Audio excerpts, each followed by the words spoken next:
ইসরায়েলের অন্তত ৯টি সামরিক স্থাপনায় একযোগে বৃষ্টির মতো আবারও রকেট ও ড্রোন হামলা চালিয়েছে লেবাননের সশস্ত্র গোষ্ঠী হিজবুল্লাহ। টানা দ্বিতীয় দিনের মতো বৃহস্পতিবার লেবাননের দক্ষিণ সীমান্ত থেকে ইসরায়েলি সামরিক স্থাপনায় এই হামলার দাবি করেছে গোষ্ঠীটি।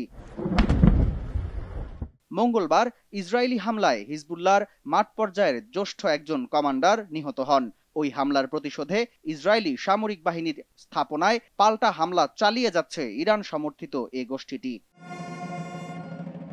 হিজবুল্লাহ নিয়ন্ত্রিত ইয়েমেনের সংবাদ মাধ্যম আল মানার টেলিভিশন একযোগে ১০০টিরও বেশি রকেট ছোড়ার খবর দিয়েছে গেল অক্টোবরের পর ইসরায়েলি সামরিক স্থাপনায়, যা সবচেয়ে বড় হামলা বলে দাবি তাদের।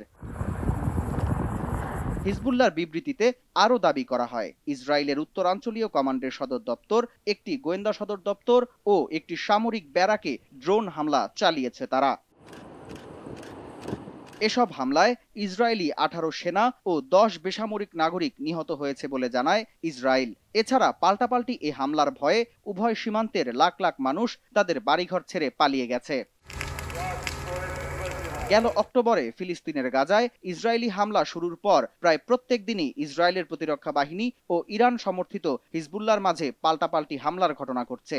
বার্তা সংস্থা রয়টার্সের তথ্য মতে এসব ইসরায়েলি হামলায় লেবাননে ৩০০ জনেরও বেশি হিজবুল্লাহ যোদ্ধা নিহত হয়েছেন, যা ২০০৬ সালে হিজবুল্লাহ ইসরায়েল যুদ্ধে নিহত হিজবুল্লাহর তুলনায় অনেক বেশি। সামদানি প্রত্যয়, RTV।